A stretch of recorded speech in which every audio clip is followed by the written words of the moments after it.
Soon, if you haven't already, you'll move into a deeper stage of light sleep. Your eyes, beneath your closed lids, they might make slow rolling movements. Your brain is doing something here, something scientists still don't fully understand, but it's preparing, readying itself for the deeper stages to come. Your body temperature is dropping now, just a degree or two. Your brain has signaled to your blood vessels to dilate slightly, allowing heat to escape, creating the cooler internal environment that sleep prefers. This is why we often need blankets, why we seek warmth from the outside even as our bodies cool from within. It's all part of the dance, the careful choreography of sleep. And deeper still, you'll enter what's called slow-wave sleep. This is the deepest sleep, the most restorative sleep, the sleep your body has been waiting for. In this stage, your brain waves become long and slow and rolling, like ocean swells far from shore, steady, powerful, peaceful. It's harder to wake someone from slow-wave sleep. Not impossible, but harder. Because in this stage, your brain has truly stepped away from the world, has turned inward completely, has devoted itself entirely to the work of restoration and repair. While you're in slow-wave sleep, your body releases growth hormone. Even though you're an adult, even though you stopped growing taller years ago, you still need this hormone. It repairs tissues, strengthens bones, helps your muscles recover from the day's activities. It's like a maintenance crew that only comes out at night, working quietly while you rest, fixing what needs fixing, strengthening what needs strengthening. Your immune system becomes more active during sleep. The cells that fight infection, that protect you from illness, they multiply more quickly when you're sleeping than when you're awake. Sleep is healing in the most literal sense. Your body knows this. Your brain knows this. And they work together, all night long, to keep you healthy, to keep you whole. But there's another stage of sleep too, a stage that comes later in each cycle, the stage we call REM sleep, where your eyes move rapidly beneath your lids, where your brain becomes almost as active as it is when you're awake, but in a completely different way. This is where most dreaming happens. And dreams, mysterious as they are, serve their own purpose. They help your brain process emotions, work through experiences, make connections between ideas that seemed unrelated during the day. Dreams are your brain's way of talking to itself, of sorting through the day's experiences, of deciding what matters and what doesn't, of integrating new knowledge with old. You don't need to worry about any of this. You don't need to think about which stage you're in, or when you'll move from one to another. Your brain handles all of it, automatically, effortlessly, perfectly. All you need to do is rest. All you need to do is allow. As the night progresses, you'll cycle through these stages several times.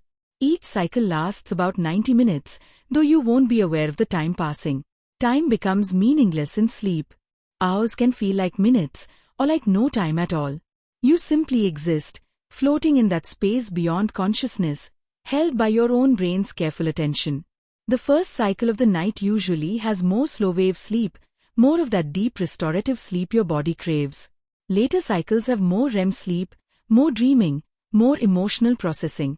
Your brain knows what you need, and it adjusts accordingly, giving you exactly the right balance of rest and processing, of restoration and integration. And between each cycle, you might briefly surface toward wakefulness. Just for a moment. Just long enough to adjust your position, to pull the blanket a little higher, to settle into a new position. But you probably won't remember these small wakings in the morning. They're so brief, so light, that they don't register in your memory. They're just tiny pauses in the long flow of sleep, like taking a breath between sentences. There's something deeply comforting about understanding what's happening in your brain right now, about knowing that this drifting, this letting go, this gradual fading of awareness, it's not just normal, it's necessary. It's your brain doing exactly what it evolved to do, what it needs to do, what it wants to do. You are not fighting your nature when you sleep. You are embracing it. You are allowing your brain to be what it truly is, not just a thinking organ, but a resting organ too.